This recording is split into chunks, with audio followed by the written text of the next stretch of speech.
Hi guys, welcome to RK's kitchen. ఈరోజు వీడియోలో ఇడ్లీ సాఫ్ట్గా రావడానికి పిండి ఎలా ప్రిపేర్ చేసుకోవాలో చూద్దాం. ముందుగా నానబెట్టుకున్న మినపప్పుని గ్రైండర్లో వేసి గ్రైండ్ చేసుకోవాలి.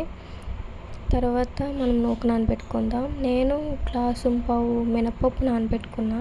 మేము నూక కొంచెం తక్కువగా తింటాం కాబట్టి నేను గ్లాసు పావు మినపప్పుకి 3 గ్లాసు పావు ఇడ్లీ నూక నానబెట్టుకుంటున్నా. ఇలా నూకని వాటర్లో పోసుకొని ఒక 2 to 3 టైమ్స్ బాగా వాష్ చేసుకోవాలి. వాష్ చేసుకున్న తర్వాత కొంచెం వాటర్ వేసి ఒక 5 to 10 మినిట్స్ బాగా నానబెట్టుకొని పక్కన పెట్టుకోవాలి.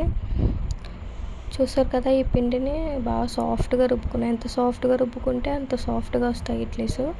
దాని తర్వాత నానబెట్టుకున్న ఇడ్లీ నూకను మినప్పిండిలో వేసుకోవాలి.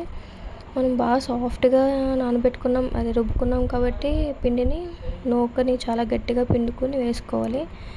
వేసుకోవడమే కాదు, దాన్ని కలుపుకునేటప్పుడు కూడా చాలా ఎక్కువ కలుపుకోవాలి. నూక పిండి రెండు కలిసిపోయినట్టుగా కలుపుకోవాలి.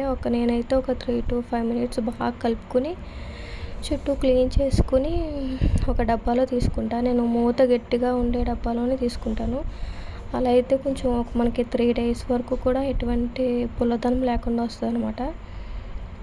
ఇలా క్లీన్ చేసుకుని ఒక గట్టిగా ఉన్న డబ్బాలో పెట్టేసుకొని నేను పెట్టుకున్నాక ఒక 5 to 10 మినిట్స్ మాత్రమే బయట ఉంచుతాను.